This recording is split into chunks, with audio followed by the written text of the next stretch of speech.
Shalom, berjumpa kembali dalam ibadah doa malam. Mari kita siapkan hati kita, mari kita berdoa bersama-sama. We thank you Jesus. Bahkan dalam ibadah tengah minggu ini Tuhan, Kau boleh menyertai kami Tuhan, dan bukti kasih-Mu luar biasa dalam hati kami.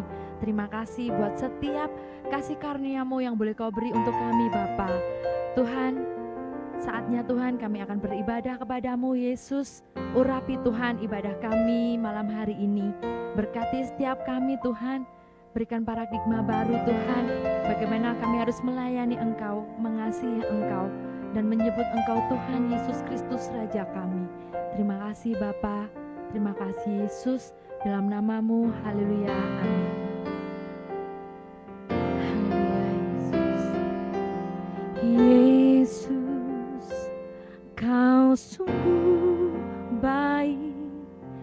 Yesus, namamu indah. Yesus, ku cinta Kau selalu. Ku tinggikan, ku agungkan selamanya.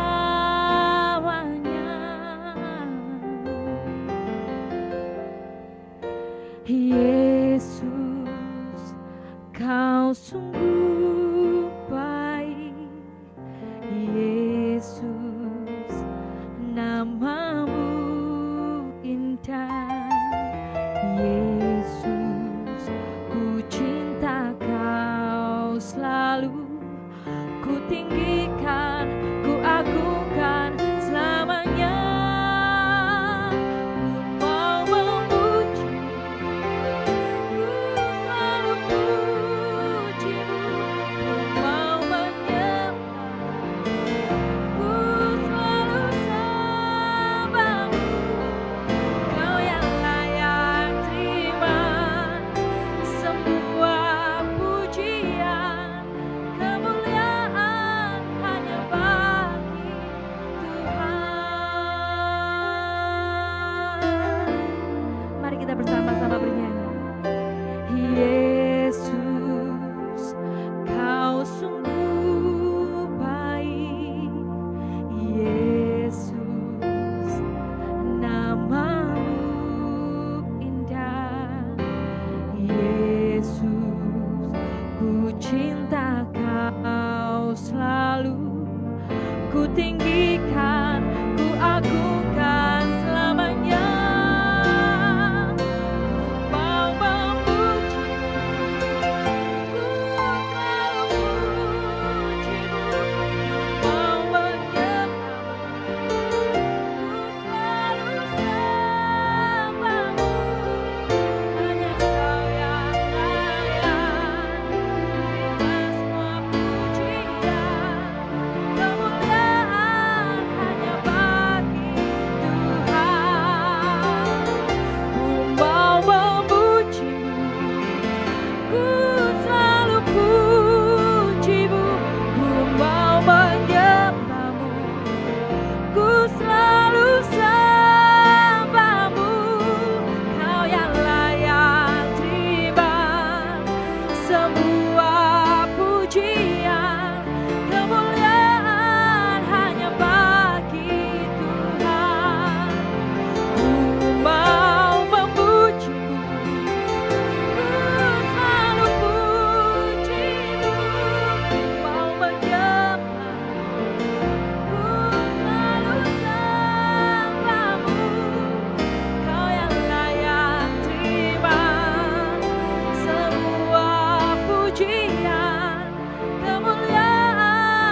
pemulihan terjadi,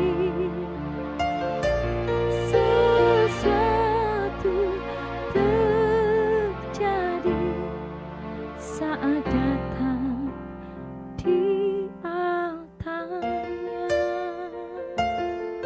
Thank you Jesus.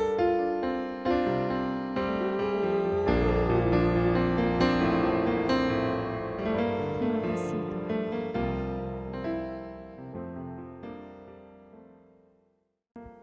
Saatnya kita akan memuji Tuhan bersama-sama. Mari kita menyembah Dia, Raja di atas segala raja. Haleluya.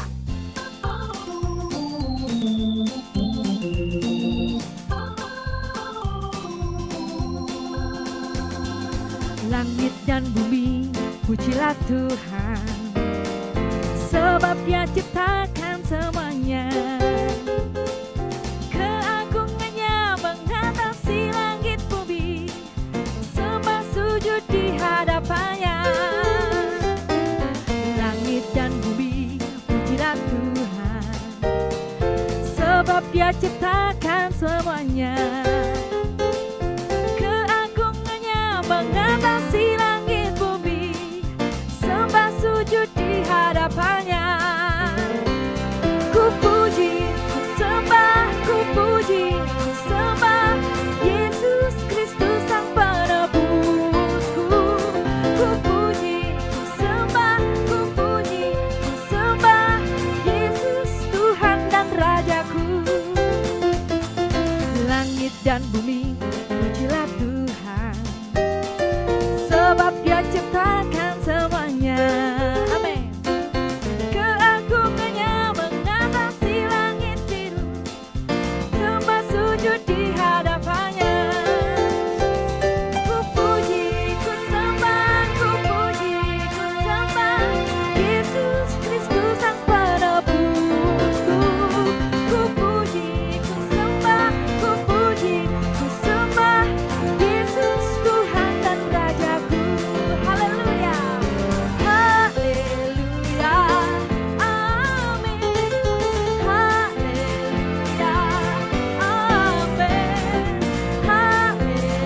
Haleluya, amin. Haleluya, haleluya, amin. Haleluya,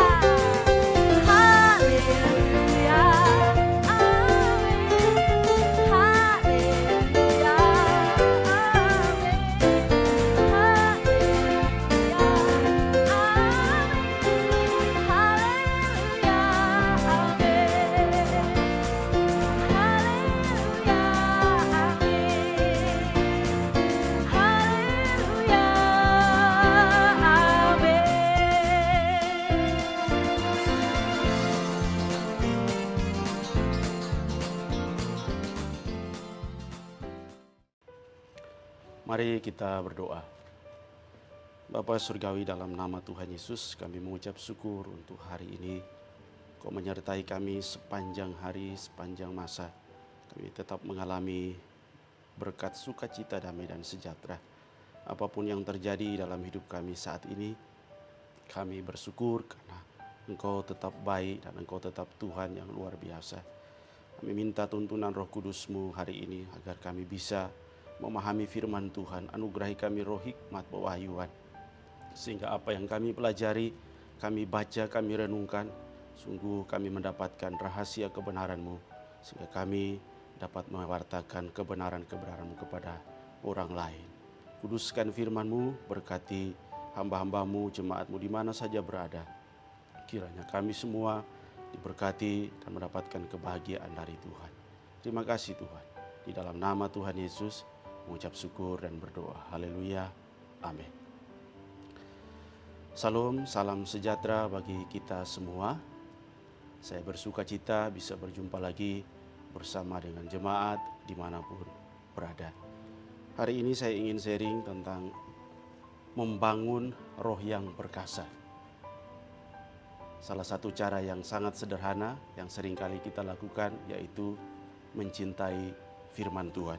Saya ajak kita semua untuk membaca di dalam Mazmur pasal 1 ayat 1 sampai ayat yang ketiga. Saya akan bacakan bagi kita semuanya.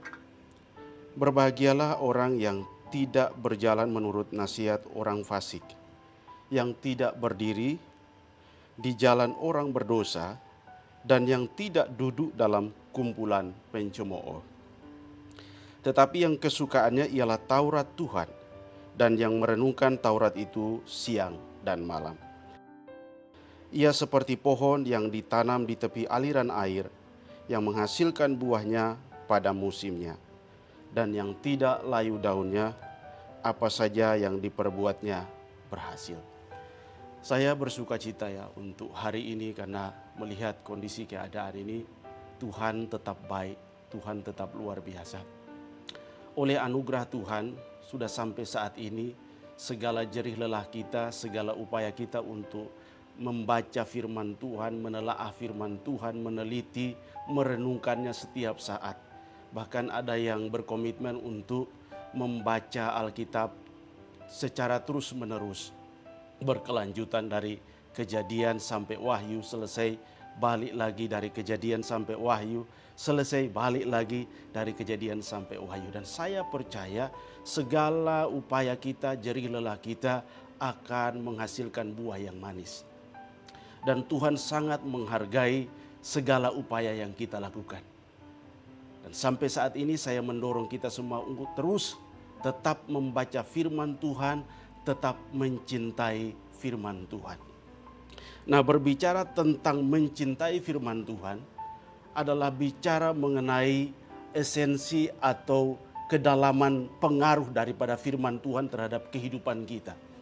Di saat kita membaca, merenungkannya, firman itu akan memberikan dampak yang kuat bagi hidup kita. Sampai kita mengalami yang namanya metanoia, atau perubahan perilaku, perubahan pola pikir, perubahan karakter. Yang akan dampaknya bisa memberkati banyak orang. Nah, saya ajak kita untuk membaca lagi Mazmur yang tadi.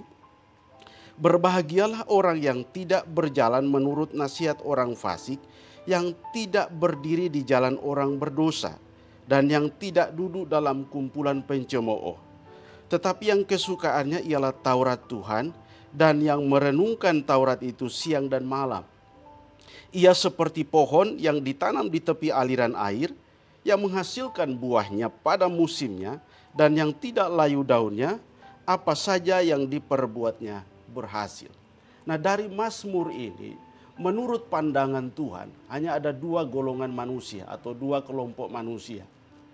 Yang pertama adalah orang benar, dan yang kedua adalah orang fasik atau orang berdosa.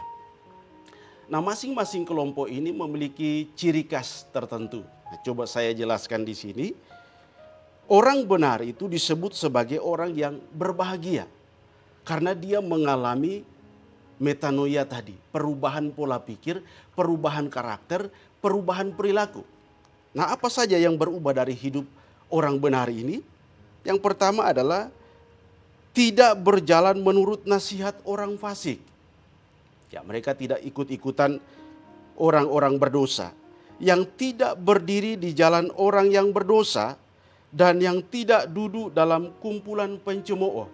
Nah, ini perubahan yang dialami oleh orang benar ini diakibatkan oleh karena firman Tuhan, oleh karena mencintai firman Tuhan. Ayat 2 di sana dikatakan, tetapi yang kesukaannya ialah Taurat Tuhan, dan yang merenungkan Taurat itu siang dan malam. Menarik. Orang yang mencintai firman Tuhan, orang yang suka akan firman Tuhan, dampaknya adalah mereka tidak suka berkumpul dengan orang-orang yang berdosa, orang-orang fasik, dan tidak duduk dalam kumpulan pencemooh. Nah, saya ingin fokus pada ayat 2 ini. Tetapi yang kesukaannya, kata kesukaan adalah kata aslinya dari bahasa Ibrani, yaitu kata keifets, atau dalam bahasa Inggrisnya delight, pleasure, want, wish, atau desire. Nah, kata ini memiliki arti yang sangat dalam, yang menunjukkan ketertarikan seseorang kepada sesuatu hal. Kata ini dalam makna Ibraninya tidak merujuk kepada suatu keinginan yang biasa. Jadi keinginan yang biasa itu seperti kita menyukai sesuatu, sebentar lihat, dapat, lalu selesai, sudah bosan lagi. Tetapi kata ini lebih dalam maknanya, yaitu suatu keinginan yang diidam-idamkan, yang menjadi tujuan dari kehidupan seseorang. Artinya kalau hal itu tidak didapatkan, belum merasa puas, belum merasa bahagia. Jadi akan terus dikejar, terus dikejar. Jadi orang yang mencintai firman Tuhan itu, orang yang ingin mendambakan sesuatu yang besar dari firman itu, yang akan memberi dampak bagi kehidupannya. Nah, kata keivet atau delight ini memiliki banyak makna. Salah satunya adalah perasaan sangat senang atau puas. Saya jarang mendengarkan ada orang yang datang dan bersaksi berkata, saya bertobat gara-gara saya membaca novel. Jarang saya dengarkan. Atau ada yang berkata, saya bertobat gara-gara saya nonton sinetron. Jarang. Atau ada yang berkata, saya bertobat gara-gara mendengarkan atau mengikuti konser musik dan sebagainya dan sebagainya. Tetapi yang sering saya dengar ketika orang datang berjumpa bercerita, mereka seringkali bilang, saya pernah mendengarkan kalimat ini dan saya terus mencarinya, dan ternyata kalimat itu adalah kalimat firman Tuhan dan saya menemukannya di dalam Alkitab. Perasaan sangat senang atau puas, kata delight ini. Jadi di dalam firman Tuhan kita akan menemukan kesenangan, kepuasan, hasrat kita dipuaskan. Jadi kita seperti orang yang kehausan, yang sedang mencari sumber air. Dan firman Tuhan itulah sebagai sumbernya, di mana kehausan kita akan terpenuhi. Itu arti yang pertama. Namun arti yang kedua adalah dari kata delight tadi, yaitu sesuatu atau seseorang yang memberi sumber kebahagiaan. Sekali lagi, sesuatu atau seseorang yang memberikan sumber kebahagiaan. Banyak sekali ungkapan-ungkapan tentang kebahagiaan yang seringkali kita dengar. Atau dunia juga memiliki standar kebahagiaan seperti ini. Dunia menawarkan kalau engkau memiliki rumah, maka engkau akan bahagia. Misalnya rumah tipe ini dengan segala fasilitas dan perabotnya, pasti engkau akan bahagia. Atau ada tawaran lagi, kalau engkau memiliki kendaraan tipe ini, maka engkau akan bahagia. Atau ada lagi, kalau engkau memiliki jenjang karir sampai sekian tingginya, maka engkau akan bahagia.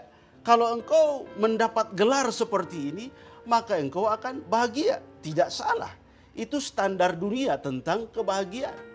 Tetapi gambaran Alkitab tentang kebahagiaan sangat berbeda.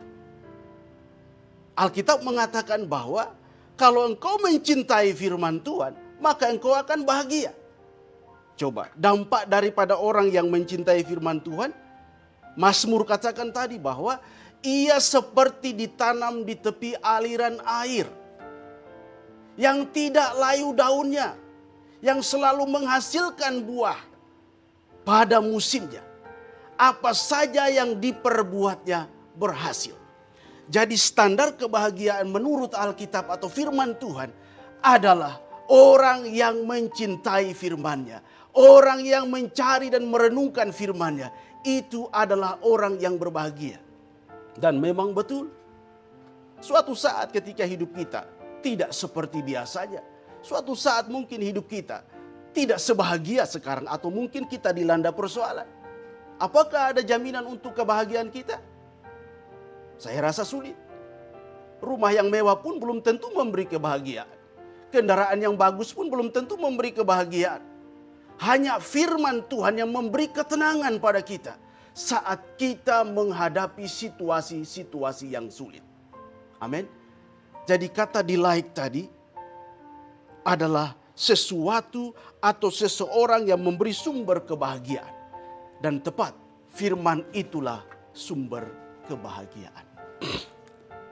Nah, bagaimana caranya supaya saya bisa memperoleh atau bisa mencintai firman Tuhan, mendapatkan atau punya desire, kerinduan untuk bisa menemukan kebahagiaan di dalam firman Tuhan? Nah, saya ajak kita semua, kalau Bapak Ibu ingin supaya mendalami lebih dalam tentang bagaimana mencintai firman Tuhan, maka saya anjurkan Bapak Ibu untuk membaca Mazmur terpanjang di dalam Mazmur, yaitu Mazmur 119. Ini pasal terpanjang di dalam Mazmur yang membahas secara khusus mengenai firman Tuhan. Nah, Bapak Ibu Saudara, saya bacakan bagi kita ayat 1, Mazmur 119.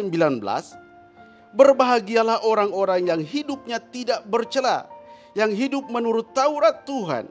Berbahagialah orang-orang yang memegang peringatan-peringatannya, yang mencari Dia dengan segenap hati, yang juga tidak melakukan kejahatan, tetapi yang hidup menurut jalan-jalan yang ditunjukkannya. Ini adalah standar kebahagiaan untuk orang-orang yang mencintai firman Tuhan. Lalu kita bertanya, kalau standarnya seperti ini, apakah saya termasuk di dalamnya? Kalau kita melihat diri kita, tidak sesempurna yang digambarkan oleh standar Alkitab ini. Coba saya bacakan sekali lagi. Berbahagialah orang-orang yang hidupnya tidak bercela. Coba periksa diri kita. Apakah kita tidak bercela sepanjang umur hidup kita? Yang hidupnya menurut Taurat Tuhan. Apakah hidup kita sudah seturut Taurat Tuhan? Ini perkara yang sulit. Walaupun mungkin setiap hari kita berkomitmen untuk konsisten membaca Alkitab. Tapi kadangkala kita juga keluar jalur. Tidak menurut firman Tuhan atau Taurat Tuhan. Berbahagialah orang-orang yang memegang peringatan-peringatannya. Coba periksa, apakah kita memegang peringatan-peringatan Tuhan dalam hidup kita? Jujur saja seringkali kita abaikan. Yang mencari Dia dengan segenap hati. Ini persoalan. Kadang-kadang dalam masa-masa sulit, kita sulit mencari Tuhan. Kita lebih mengandalkan pikiran kita, mengandalkan kekuatan kita, atau hikmat dan pengetahuan kita. Tapi standar yang ditawarkan adalah mencari Dia dengan segenap hati, yang juga tidak melakukan kejahatan, tetapi yang hidup menurut jalan-jalan yang ditunjukkannya. Ini standar Alkitab yang sangat tinggi mengenai orang yang mencintai firman Tuhan yang berujung kepada kebahagiaan. Apakah kita memiliki kebahagiaan itu? Mazmur ini ditulis oleh Daud. Lalu kita berpikir, wah berarti Daud ini luar biasa ya. Standarnya sudah memenuhi kriteria-kriteria yang dituliskan di sini. Tunggu dulu Bapak Ibu Saudara. Coba perhatikan baik-baik kalimat kata demi kata. Di sana dituliskan, berbahagialah orang-orang. Daud tidak memakai kata berbahagialah saya.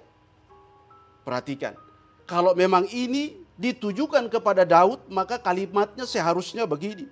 Berbahagialah saya yang hidupnya tidak bercela, yang hidup menurut Taurat Tuhan.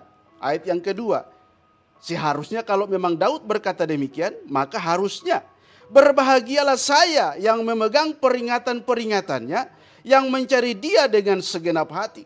Seharusnya seperti itu. Tetapi Daud menyadari bahwa dia tidak sempurna. Maka itu ini standar secara umum. Kebenaran hakiki yang ditawarkan oleh Daud bahwa orang yang mencintai firman Tuhan itu adalah orang yang berbahagia, yang memiliki standar seperti ini. Hidupnya tidak bercela. Berbahagia orang-orang yang memegang peringatan-peringatannya, yang mencari Dia dengan segenap hati. Ini standar secara umum. Kalau melihat Daud, hidup kita jauh dari Daud. Dia lebih sempurna memang. Tapi coba perhatikan, berkali-kali Daud seringkali jatuh dan seringkali berdosa. Tetapi dia menuliskan standar kebenaran tentang kebahagiaan ketika mencintai firman Tuhan. Lalu bagaimana caranya? Kalau hidup ini tidak sempurna, lalu harus menuruti standar Alkitab ini. Paulus dalam satu suratnya dia berkata, aku pengen sekali melakukan yang baik dan benar.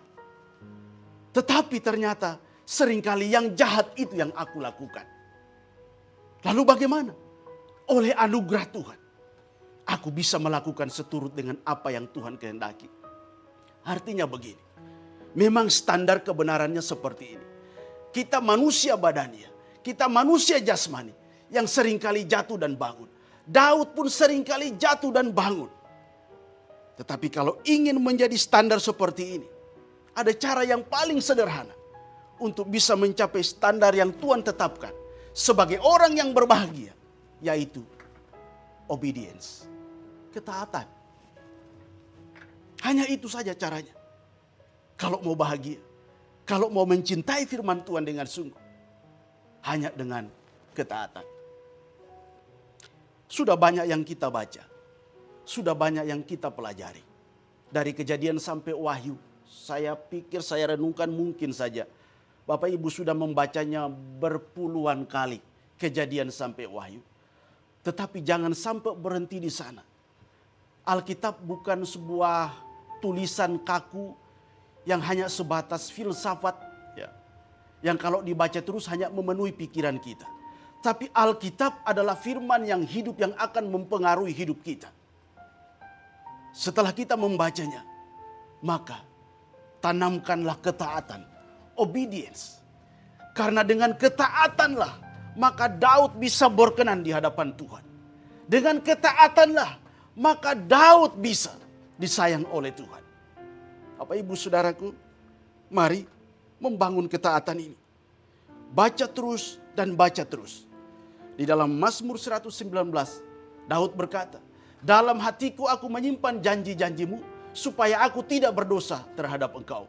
Firman-Mu itu pelita bagi kakiku dan terang bagi jalanku. Haleluya. Mari Bapak Ibu Saudara tetap baca firman Tuhan. Cari dan temukan kebenaran di dalamnya.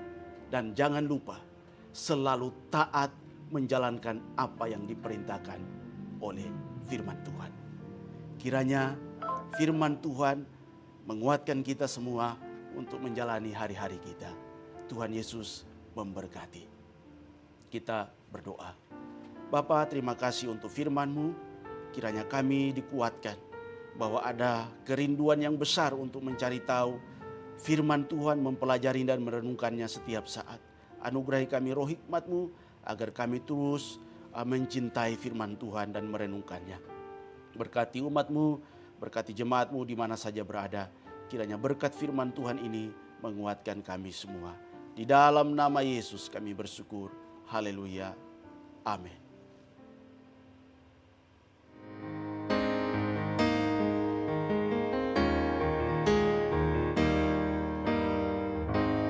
Bila Kau yang membuka pintu, tak ada satupun dapat menutupnya. Bila Kau yang mengangkat aku, tiada yang dapat merendahkanku.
Mari kita berdoa. Bapa, terima kasih untuk firman-Mu malam hari ini. Biarlah firman itu dapat menguatkan kami semua, tidak putus asa, terus bekerja bagi Tuhan, bagi kerajaan-Nya untuk terus memberitakan Injil. Terima kasih Tuhan untuk firman-Mu malam hari ini. Haleluya. Amin.